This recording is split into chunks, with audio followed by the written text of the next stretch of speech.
कलयुग में हनुमान की शक्ति।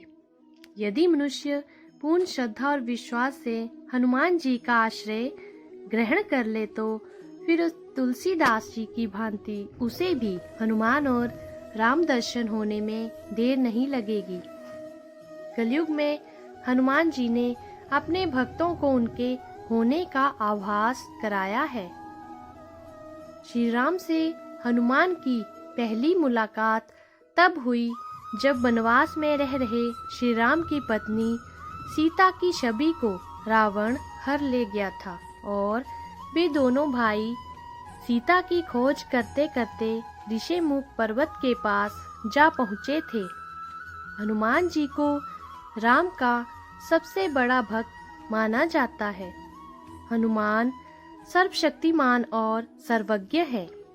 हनुमान के बगैर ना तो राम है और ना रामायण। कहते हैं कि दुनिया चले ना चले श्री राम के बिना और राम जी चले ना हनुमान के बिना। एक पंडित जी रामायण कथा सुना रहे थे। लोग आते और आनंद विभोर होकर जाते। पंडित जी का नियम था रोज कथा शुरू करने से पहले आइए हनुमत जी विराजिए कहकर हनुमान जी का आवाहन करते थे। फिर 1 घंटा प्रवचन करते थे। वकील साहब हर रोज कथा सुनने आते। वकील साहब के भक्ति भाव पर एक दिन तर्कशीलता हावी हो गई। उन्हें लगा कि महाराज रोज आइए हनुमत जी विराजिए कहते हैं तो क्या हनुमान जी सचमुच आते होंगे।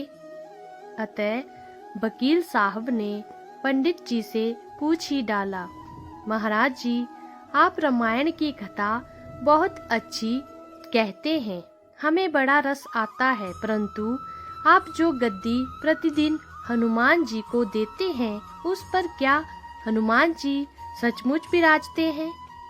पंडित जी ने कहा, हाँ यह मेरा व्यक्तिगत विश्वास है कि राम कथा हो रही हो तो हनुमान जी अवश्य पधारते हैं।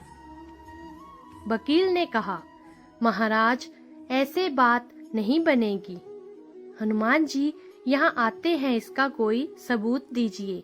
आपको साबित करके दिखाना चाहिए कि हनुमान जी आपकी कथा सुनने आते हैं।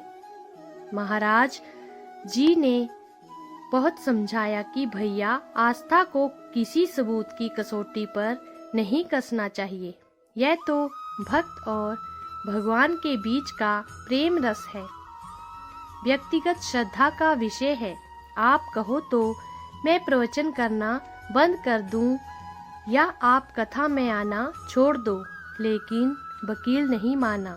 वो कहता ही रहा कि आप कई दिनों से दावा करते आ रहे हैं। यह बात और स्थानों पर भी कहते होंगे, इसलिए महाराज आपको तो साबित करना होगा कि हनुमान जी कथा सुनने आते हैं। इस तरह दोनों के बीच वाद विवाद होता रहा। मौखिक संघर्ष बढ़ता चला गया। हार कर पंडित जी महाराज ने कहा, हनुमान जी हैं या नहीं उसका सबूत कल दिखाऊंगा।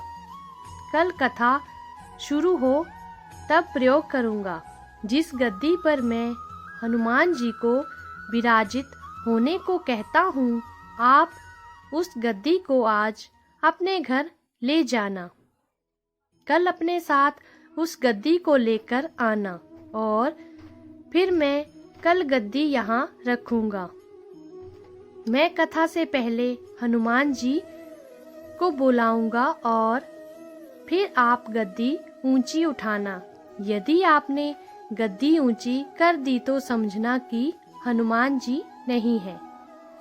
वकील इस कसौटी के लिए तैयार हो गया। पंडित जी ने कहा, हम दोनों में से जो पराजित होगा वह क्या करेगा इसका निर्णय भी कर लें। यह तो सत्य की परीक्षा है। वकील ने कहा, मैं गद्दी ऊंची ना कर सका तो वकालत छोड़कर आपसे दीक्षा ले लूंगा। आप पराजित हो गए तो क्या करोगे? पंडित जी ने कहा, मैं कथा वाचन छोड़कर आपके ऑफिस में चपरासी बन जाऊंगा।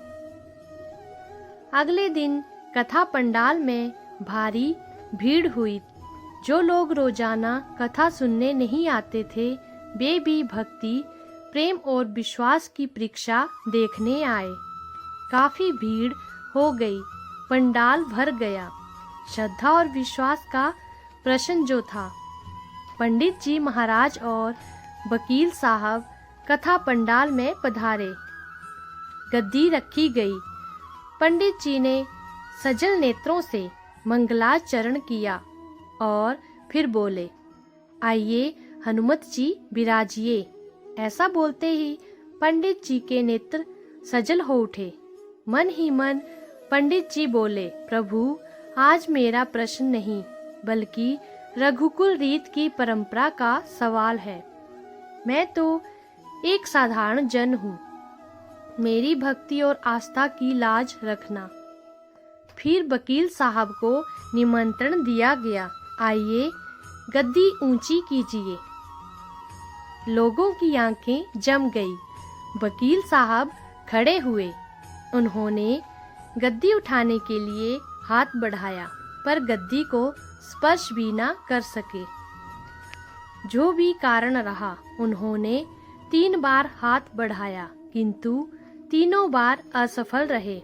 पंडित जी देख रहे थे।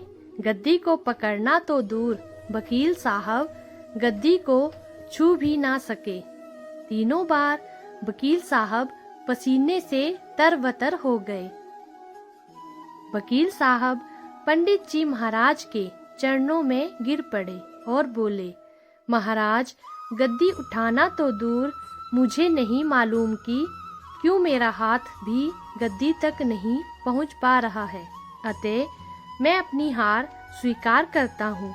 कहते हैं कि श्रद्धा और भक्ति के साथ की गई आराधना में बहुत शक्ति होती है। मानो तो देव नहीं तो पत्थर। प्रभु की मूर्ति तो पाषाण की ही होती है, लेकिन भक्त के भाव से उसमें प्राण प्रतिष्ठा होती है, तो प्रभु विराजते हैं। श्री राम जी की जय।